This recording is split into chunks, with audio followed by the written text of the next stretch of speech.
All right, let's go. Okay, let's get right into the big juicy, yeah? Feeling this feels. Yeah, go ahead. Sink our teeth into Doctor Strange and the Multiverse of Madness is a 2022 film. It is directed by, I don't know who this is. You want to see him work? Hey, we're fucking with you. I love having the fanfictions. I love hearing what you guys have to say, but every now and again, it's fun to joke, jab, and poke a little. You know what I'm saying? Directed by Sam Raimi. This stars Benedict Cumberbatch, Elizabeth Olsen, Benedict Wong, Rachel McAdams, Xochitl Gomez. Her name is spelled in an interesting way. Yeah, it is very Would not lead you to believe this pronunciation. There's an X involved, right? There's an X, and there's all sorts of letters that don't feel like they go where they go. But here we are. Chiwetel Ejiofor and plenty of cameos. We're going to have to do a spoiler alert. We are going to have to do a spoiler alert about the multiverse. Jordan, have you seen this film? I did. I saw it last night. Good, because we're going to talk about it. It would be awkward if you had to turn your headphones off. All right. I'm going to talk about this because 75% of Rotten Tomatoes. This is in theaters now. Very surprising to me that 25% of critics gave this a negative review. It is? Yeah. Is it surprising to you? While I didn't find this to be the greatest Marvel movie ever made, I found it to be competent in every way. And what? Every way? What I mean to say is, I did not see that coming. I would have had a hard time envisioning someone saying, yeah, that's a bad movie. Well, that's why you're not a Rotten Tomatoes. That's also true. Because, I mean, I can envision many people who think for themselves, who have high expectations of Sam Raimi. Well, that's the thing is, I don't think for myself. I look at what the consensus is. I know, but here you are trying to think for yourself. I don't understand how that can go. It's not going well. All right, so speaking of multiverses and universes and whatnot, my universe right now is hockey. It's the playoffs. Oh, yeah. And I'm going to attack this one. How are the Pens doing against the Rangers? So far, it's a fairly more even battle than I was anticipating. Are you surprised I knew they were playing the Rangers? A little bit. Good on you, Brian. But yeah, my entire universe is it has a center point, which is the Penguins, followed by a distant second by my son. All right, distant second, Atticus, way back then. Is there even a third? Or are we, the wife? The wife is there. Okay, all right. All right, so I'm going to attack this one like it's a hockey game. All right, and it's a little bit hard to do on this episode, on the regular episode, without talking about my favorite period of the three periods, right? Okay. Which is the third period. Okay. So it's like every time something bad happens in the movie that upsets me, that I wish that I wasn't watching, is like a goal against my team, right? Okay. So the act structure, you're now breaking down into periods. Yeah. Okay. It's 3 acts, and there's 3 periods in hockey, right? There's no overtime. I'm with you. Actually, there is overtime with the mid-rolls. That's right. All right, but I didn't stick around for the second. I don't have time for that. Is there even a second scene? Usually at the very end. Did you stick around for that, Jordan? Okay, we'll talk about that in the spoiler. Yes, he doesn't look pleased. All right, the open of this movie was just like, oh God, here we go. It's we're going to be really careful. We're not going to do spoilers, right? So we'll do that on them because we don't want to fuck anybody up because it's a brand new movie. It's a brand new Marvel movie, even though most of the nerds have already seen it. Oh, speaking of nerds, there's a dude sitting next to me. Me too. Oh no. I had a black nerd. What? There was a black nerd sitting next to me. Unusual. Wait, like black licorice flavored? No, he was a. I think like the candy. I didn't. No, Okay, I see. He was a black fellow, and he was very excited when certain characters showed up. Yes, there are black fans of Marvel, Brian. I know this is shocking to. It's not shocking. It's however unusual. All right. And he was he was a little bit of your guy, but not crazy like throughout. He was like a couple of times like, oh yeah. Yeah, they really feel like they're at sporting events sometimes. These Marvel This is Marvel as close fans. as it gets for some of these people. Jordan, you into sports? Yeah. That's not a good answer. I'm a football fan. I felt like I was at a hockey game when I was watching this game because I'm in the middle of the hockey universe, as I said, so I couldn't help but think about hockey. And like every time something bad would happen, it'd be a goal against, and then something cool would happen. So it opens up. All right, the drunk guy next to me. All right, so he's wearing fancy clothes. He's like dressed in a suit, right? And he's with like 3 other dudes, a couple girls. It doesn't matter. He's with a group, right? And he sits right next to me, and he sits down with his little mixed drink, right? And he puts it down with the ice, and like he's fucking Don Draper seeing a movie in the '60s or something, right? Because that's what they're doing now. And I'm like, oh Christ! And I see him, and he's got these loafers on, and what is this? He's wearing like a sports coat. And I'm like, Jesus Christ! Is it Sam Raimi? No, and it's like a Sunday night too. It's not even like for Friday night, and then he's doing this thing where he did this on Mother's Day. I know it's a weird movie to see on Mother's Day. I was watching, thinking like this is a weird Mother's Day movie because of all the implications, right? Which we'll get to with the old Olsen over there. So he gets up a few times while the trailers are going on, and he has to go. Oh, by the way, a Top Gun. Was it the 5-minute dogfighting trailer? Yes. It doesn't leave me feeling good about the film. No. I walked in halfway through that, and I was only hearing it. I'm like, oh no. Oh no! Yes. Yeah. Like I didn't realize that the acting could be that stiff. I didn't realize it was. He literally crumpled when you said that. His shoulders literally fell towards the ground. Brian, do not be mean to Jordan. He's helping us out here. The dialogue was a bit stilted. Okay, we're talking about Top Gun. We'll Jordan, how old are you? Jesus Christ. 28. Holy shit. It's uncomfortable, Brian. Just asking a young man how old he is out of the fucking blue. I can't ask him that in a job interview situation, but this is on-air content. True. Good point. Valid point. All right, so... Do you have any disabilities? Why would you ask that? I can't ask in a job interview. I see. Are you part of an ethnic minority? Here we go. minority? There's the nationality and the race thing. No. Saw that coming. Speaking of seeing it coming, many goals against in this movie where it's like, oh, I expect a head to come flying onto the screen now. Oh, and there it is. Yeah. Like you could see the things happening right before they happen, and it's just like, all right, we haven't even talked about the movie yet. No, we haven't. All right, so the drunk guy. I'm not about to. He's doing this thing during the trailers where he's getting up to talk to his friend at the end of the row. Up? Yeah, to go like talk to his friend at the end of the row. Is this a dine-in theater? No. So he's doing this thing where he has to navigate and high step to get around, and he's killing with his friends. His friends are dying. They think it's so funny the way that he's trying to navigate over the feet and stuff. They're all just losing their shit, and I'm thinking, here we go. I'm getting my phone ready because I'm gonna have to start doing audio recordings and maybe video of this group. But then, to his credit, once the movie began, everyone was quiet. Everyone was cool. Yeah, respectful. Except for one part involving a yellow colored transport, which apparently Gio was very excited about. This group next to me, they were losing their shit. Yeah, I'm lost. There were a lot of moments, Easter eggs, I'll almost call them, where there was recognition vocalized by some of the audience. Yes, which happens in every Marvel movie. I know what that is. Yeah. I'm part of it! Imagine, you know what it's like? It's like church, right? Like when the sermon, That's right. But they bring up so Psalm 69 or something, and then someone's in the back like, nice. Yeah, Psalm 69! Right? I don't think that happens, but the call and response, at least in the Catholic Church. They kind of do, right? Hallelujah. Right. So it love to their hallelujahs. So let's talk about the actual movie. It opens up with the old Doctor Strange over there, and he's running around with some young woman. Who we later find out her name's America. She's pretty hipped up if we're living in the late 90s, I guess. Yeah. What do you mean? I mean, she's got a jean jacket that's kind of got the American flag on it. Because her name's America, bro. And oh, you think there's what? Like a tie-in there with America, the country. Mm-hmm. Interesting. I hadn't considered that. And they're running from, I guess, Eternal, some kind of Eternal. It looks like from the Eternals. I don't know if it was supposed to be the same one of the Eternals. I don't think so, but it had the same kind of thing going on. And no, it was like a giant beast. Yeah, it was a beast sent by a demon, which she lets us know. But it also looked like one of the Eternals. Okay. I mean, there's no mistaking that. Didn't it look just like an Eternal? All right, if you're not going to agree with me. The beast that was fighting them? The very first one. Not the one on the city streets, but the one in the multiverse where they're out there. The opening. And the shit's flying everywhere, and it's just like less is more, but they never heard that, I guess, so there's a lot of shit happening. More is more in this one. And then one thing leads to another, and then Doctor Strange wakes up, and it's just a dream. Speaking of less is more, Jordan's everyone. Huh? Jordan's here. Yeah. What about that? I don't understand. He's turning his mic on and off. Well, I mean, you're referring to him. Brian, come on. You going to be too distracted to be able to do the show here? Close the fucking window, Brian. All right. So then Doctor Strange is in his bed. Jordan laughed at that. He wakes up in a cold sweat. Yes, and it's just a dream, a nightmare, and we've all been there, so we can. And then from there, it goes into places where I think there'd be more enrichment and enjoyment and appreciation if I watched WandaVision, but oh no, I didn't. Yeah, I know. How much WandaVision? I didn't watch WandaVision. Jordan, you watch WandaVision? I did. And how much WandaVision do you have to watch to really get a lot out of this? WandaVision is pretty crucial to... God damn it!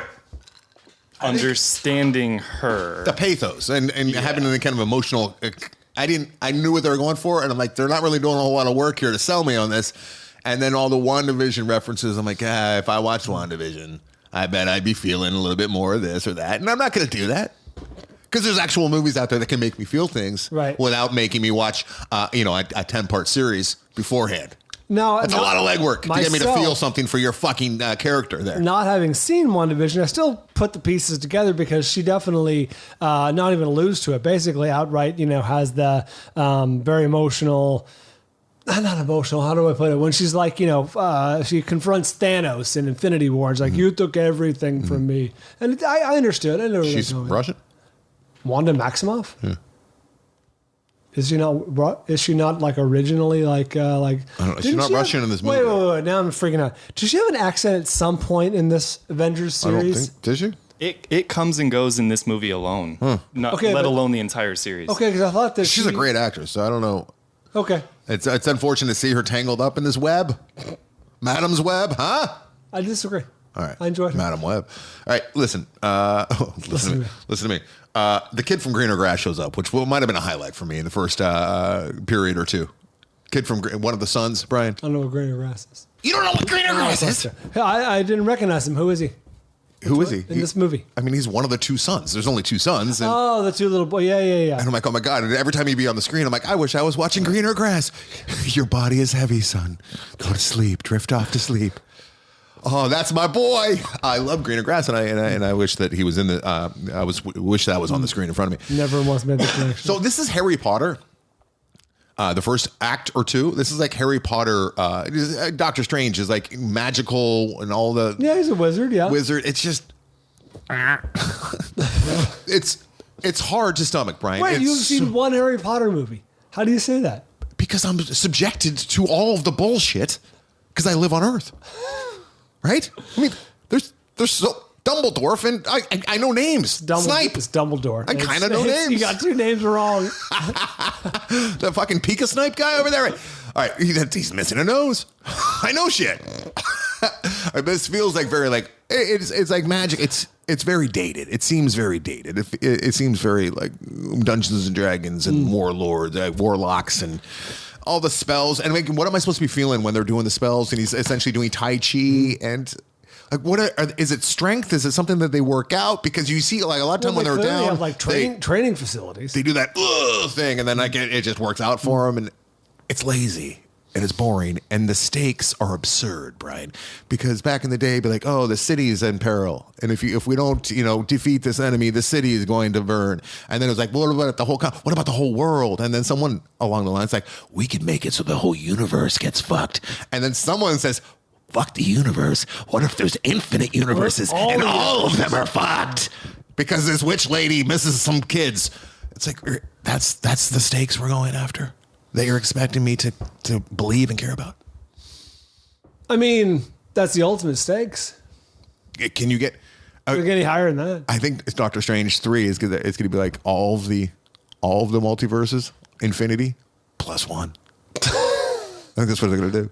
Doctor Strange, Infinity plus one. Well, they already did Infinity War. That's a problem. I don't know. Maybe your expectations were too high. I enjoyed this moderately. I thought it was a 3-star movie, but I also found it to be reasonably emotional. It was. It didn't strive too hard, and the little like bits of emotion they threw in there were enough for me. Brian, there's a hall of mirrors in this movie. That's true. He traps her. Are we supposed to be? Like, oh, this is interesting. Oh, she can't tell who. What the fuck, Brian? It's just throughout the movie, at least the first two periods. I mean, it was a blowout. It was a blowout. Like for every goal against, there was maybe one goal for. It's like, oh, that's pretty good. I could see a little Sam Raimi in there. Now the third act, it takes some fucking weird turns, and I actually appreciated the third act, which we can't talk about here. But it was much more interesting than I was anticipating. Is that where the Illuminati comes in? I'll leave it at that. Yeah. But kind of. There's one. About halfway through the movie, there is a scene where a couple characters are flying through verses, many multiverses. That was enjoyable. And that was kind of like the beginning of good things to come. Stuff started to get a lot better after that point. Everything leading up to that was just, including the giant beast octopus thing. It was that was the beginning, right? Yeah, that was the beginning, and that seemed like some kind of like it was a parody. Almost of itself, right? Like that was such a. Was it a rope-a-dope thing? Because I was kind of bumped at that too. I was like, all right, I guess we're going with kind of a throwback, monster type situation, almost like was the Starfish, the Suicide Squad. But I'm like, are they setting us up with low expectations to like then raise? Maybe they were, later? And they know that the people are going to watch regardless. Right? Ironically, for a gigantic 5-story beast, it was fairly underwhelming. It just looked like a cartoon, like, so many things. But some of the imagery was pretty good in here. A lot better than I was expecting or anticipating. But then it would, get... All right. I mean, all I have to say is star portal? Really? A star fucking portal? It's fine for me. That was fine for you. I didn't have a problem with that. Are you going to these, like, these little...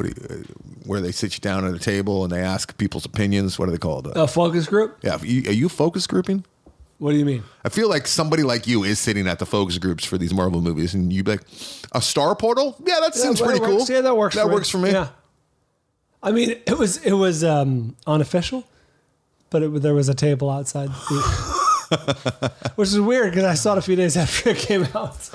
I can't imagine that my opinion swayed much. Ultimately, what this movie ends up doing is becomes kind of a horror movie, and I'm afraid Marvel's trying to do this, where they're like, hey, you know what? Kubrick tried to make a movie in every single genre be the end all be all. This is their new marching orders. We've been seeing it. They make comedies, right? Marvel comedies. They make thrillers. No, not thrillers. They make action movies. Obviously, that's what they started as. They tried to do noir, and I guess they did effectively with Logan. The Captain America stuff, like there was supposed to be sort of spy thriller, James Bond-esque. I personally don't think it worked like that. This is like horror. That's funny you mentioned that because I saw several quotes from people associated with the film, cast members, whatever, saying, "Oh, this is Marvel's scariest movie." Yeah. As I said, I'm like, well, I mean, I guess. Well, if your entire movie universe is Marvel, like this is the scariest movie you've ever seen. Probably. That's true. You know what I mean? But if you've seen like actual horror films and you've seen movies that aren't Marvel movies, this is a middling, fairly obligatory paint by numbers. Give some Marvel fans a boner at certain moments with yellow vehicles. Yellow transports. Yeah. So out of 5 stars, what do you give this? 3. Me too. See, we end up agreeing. It's like a $390 billion movie, Brian, that everyone in the country has already seen and rated. We deserve better. People deserve better. Okay. No, I agree. I wouldn't call this inspired, aside of a couple of moments. Mm-hmm. There were a couple good moments. At one point, they were paid. Yeah, I already mentioned that good moment, and that was kind of. Do you agree with me though? Like at once they go through, like a couple characters go through a bunch of multiverses, it kind of the movie started to get better. It started to be more of an even play back and forth. But by the end, they're still asking way too much of me, like for me to care, and I don't. I agree with you in that's when the movie sort of kicked into a higher gear. At the same time, I was like, well, kind of want to see that universe. Kind of wish they'd go back there. The one they're in. That'd be a headache. Would it be? The one that they landed in was pretty sweet. That's true. I thought it was pretty good. We got to do spoilers on that. We'll spend some time. But anything else to say? Let's move it along. What I don't even know what the movie ultimately is about. What is it about? Is it about care and motherhood? It's about grief. Mm-hmm. Okay. Grief of not having what you never had? Well, in a way, yes, because what's his face? Strange. He's always the subtext. He's always longing for the life he could never have with Rachel McAdams. That was kind of interesting. How even the other universe, Rachel McAdams felt betrayed by him in a way. We should watch Sliding Doors and just be done with it, right? Can't we just move on? I was done with all this shit. The Sliding Doors with Gwyneth Paltrow back in whenever that was. It was like 96. Before we move on, because I don't want to, leave everything on the table for Patreon only, but there's a scene about halfway through the movie, I guess, where a character, I'll be cryptic about it. A character is revealed to be somewhere at a certain place where the antagonist is going to find. The antagonist finds out where her mark is, or where their mark is, not her, them, she, it, her, him, and they're like, oh no. We have to get all the troops ready. She's going to find us now. She knows it knows where we are. And it's like, hasn't it already been established that you guys can go anywhere pretty much anytime you want? Why would you stay there when you know that that's the one place that this thing knows you are? And it's like, oh, it's because you want us to all watch this battle, and it's just a giant plot hole. There's a set piece that must be. Couldn't they have just done a little circle thing, jump through, and now we're over in South Africa? They could have gone wherever they wanted, right? I guess they could have. Any a place in that time and plane. There's like actual line, like you told this all-knowing being that has unlimited amounts of magic where we are. Oh no, we must get ready for battle. Also, with unlimited amounts of magic, why would she even need to know? I know, that's what I'm saying. The whole thing is just fucking silly. It's silly.